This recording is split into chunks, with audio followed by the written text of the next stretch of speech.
यह एक ऐसी इम्पॉसिबल जेल ब्रेक की सच्ची कहानी है जहां से भागना बिल्कुल नामुमकिन था, लेकिन 3 कैदियों ने वो कर दिखाया जो हिस्ट्री में कभी नहीं हुआ।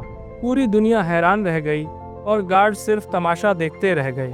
लोकेशन साउथ अफ्रीका, साल 1978। यह वो जमाना था जब साउथ अफ्रीका में रंग भेद अपनी हद से गुजर चुका था। यहाँ व्हाइट और ब्लैक लोगों के बीच इतना फर्क था कि ये सिर्फ अनफेयर नहीं बल्कि जुल्म था। रूलिंग पार्टी चाहे जो करवाए, आवाज उठाना गुनाह माना जाता था। लेकिन सवाल ये है, क्या इंसाफ के लिए लड़ना सच में जुर्म है? इस कहानी के हीरोज हैं टिम और स्टीवन। ये दोनों व्हाइट साउथ अफ्रीकन्स हैं, लेकिन इनकी सोच बिल्कुल अलग है। ये गवर्नमेंट के अनफेयर रूल्स के खिलाफ आवाज उठाते हैं और ब्लैक कम्युनिटी का साथ देते हैं। इनकी कोशिश ये है कि लोगों तक सही बात पहुंचाई जाए, इसलिए ये पैम्फलेट्स डिस्ट्रीब्यूट करते हैं।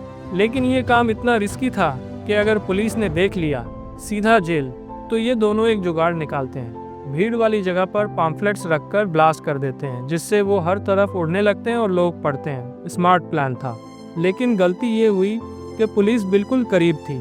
दोनों पकड़े जाते हैं। टिम की गर्लफ्रेंड आती है मिलने। वो एक ब्लैक लेडी है जो उस वक्त का सबसे बड़ा रिस्क था। वो टिम को कुछ पैसे देती है जो टिम छुपा लेता है। यहीं से कहानी धीरे धीरे सीरियस होने लगती है। कोर्ट में केस शुरू होता है। टिम ने पैम्फलेट्स ब्लास्ट के लिए 200 से ज़्यादा एक्सप्लोसिव्स बनाए थे। ये एविडेंस इतना स्ट्रांग था कि उसे 12 साल की सज़ा मिल जाती है। स्टीफन ने सिर्फ मदद की थी, इसलिए उसकी सज़ा 8 साल होती है। स्टीफन को इतना बड़ा शौक लगता है कि वो टूट जाता है। अगर आप होते तो क्या आपकी हिम्मत होती इतनी लंबी सज़ा सुनने की?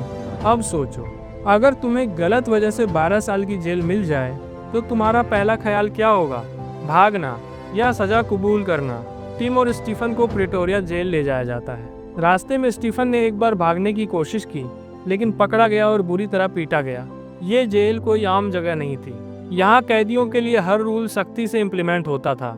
प्रिटोरिया जेल में एंट्री होती है तो पहले ही वार्डन, जो सब कैप्टन बुलाते हैं, रूल्स सुनाता है। वह कहता है, तुम दोनों देशद्रोही हो। वाइट होने के बावजूद अपनी ही कौम के खिलाफ खड़े हो गए। दोनों को अलग अलग सेल्स में डाल दिया जाता है, लेकिन दीवार इतनी पतली है कि वे नॉक करके बात कर सकते हैं। अकेले जेल में भी ये दोनों साथ थे। अगली सुबह जब कैंटीन में खाना खाने जाते हैं तो टिम देखता है कि कुछ कैदी ब्लू यूनिफॉर्म में हैं और कुछ ग्रे में। ब्लू यूनिफॉर्म मतलब खतरनाक क्रिमिनल्स, मर्डर, हैवी क्राइम्स। यहाँ टिम की मुलाकात होती है डेनिस गोल्डबर्ग से। डेनिस एक पॉलिटिकल प्रिजनर था और लाइफ सेंटेंस काट रहा था। वह एक्सपीरियंस से बताता है, यहाँ से भागना इम्पॉसिबल है। दीवारें 20 फुट ऊंची हैं, रात भर सर्च लाइट्स चलती रहती हैं और गार्ड्स बिना सोचे गोलियां चला देते हैं। सुरंग भी नहीं खोद सकते। जेल बहुत बड़ी है। लेकिन इसी वक्त एक और कैदी लेनर्ड सुनाई देता है। वह कहता है, आज तक कोई नहीं भागा, लेकिन पहली बार तो हर चीज़ होती है। अगर प्लान बनाओ, मैं साथ हूँ। अब सीन थोड़ा और सीरियस हो जाता है क्योंकि कैप्टन को शक होने लगता है। यहाँ से कहानी एक डेंजरस मोड़ लेती है। रात को टिम अपने सेल के लॉक को घंटों देखता रहता है, बस यही सोचता रहता है, इसके अंदर का मैकेनिज्म कैसे काम करता है। 23 दिन तक सोचने के बाद एक आइडिया दिमाग में आता है, अगर नकली चाबी बना ली जाए तो शायद। लेकिन यह इतना आसान नहीं था। गार्ड्स की कमर पर चाबियां लटकी रहती थी। हर रोज टिम उनके डिजाइन्स को याद करता और रात को उन्हें ड्राइंग बनाता। 74 दिन में टिम लगभग सब चाबियों के डिजाइन्स बना चुका होता है। अब काम असली शुरू होता है। वर्कशॉप में जाकर टिम लकड़ी के टुकड़े, फाइल और छोटे टूल्स छुपा लेता है। एक बार गार्ड को शक होता है, लेकिन टिम ने बोतल के अंदर कपड़ा डाल रखा था ताकि आवाज ना आए। गार्ड चेक करता है, लेकिन कुछ नहीं मिलता। टिम बच जाता है। पहली चाबी बनती है लकड़ी की।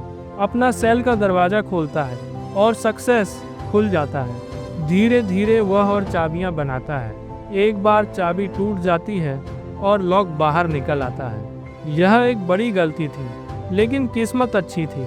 गार्ड ने इग्नोर कर दिया। 142 दिन हो चुके होते हैं। बाहर का स्टील गेट और मुश्किल होता है। फिर एक आइडिया आता है, स्टिक और मैकेनिज्म। वर्कशॉप की मशीन से सीख के टिम एक जुगाड़ बनाता है जिससे डोर स्टिक के थ्रू अनलॉक हो जाता है। एक बार गलती से चाबी नीचे गिर जाती है। टिम च्युइंग गम लगाकर वापस उठा लेता है। Close call. अब चाबियां जमीन में छुपानी शुरू कर देता है। 206 दिन बाद न्यूज़पेपर मिलता है जिसमें जेल का नक्शा होता है। एक कैदी से सिगरेट्स के बदले ले लेता है। प्लान मजबूत होने लगता है। यहाँ ऑडियंस को पहली बार लगता है शायद यह हो सकता है। 400 दिन बाद टिम के पास 39 चाबियां रेडी हैं। अब वक्त आ गया है। 3 लोग डिसाइड करते हैं कल रात भागना है। डेनिस मदद करता है लेकिन खुद नहीं भागता। क्यों? क्योंकि उसका सेंटेंस इतना लंबा है कि पकड़े जाने पर और भी मुश्किल हो जाती। यह रिस्क लेने का फैसला करने में कितनी हिम्मत चाहिए। सोचिए, रात का वक्त, ये तीनों अपनी सेल्स से निकलते हैं, कपड़े चेंज करते हैं ताकि गार्ड की तरह दिखें, नीचे फ्लोर्स तक पहुंचते हैं। एक मोटा गार्ड आता है। ये लोग स्टोर रूम में छुप जाते हैं। डेनिस ऊपर से शॉर्ट सर्किट करता है ताकि गार्ड ऊपर जाए। यह प्लान का हिस्सा था, डिस्ट्रैक्शन। इलेक्ट्रिक गेट तक पहुंचते हैं। लेनर्ड अंदर जाकर बटन प्रेस करता है, गेट खुल जाता है। अब बस एक आखिरी गेट बाकी है। लेकिन असली ट्विस्ट तब आता है जब उसकी चाबी नहीं बनी। लेनर्ड देखता है कि लॉक लकड़ी के अंदर लगा हुआ है। कोई ऑप्शन नहीं, तोड़ना पड़ेगा।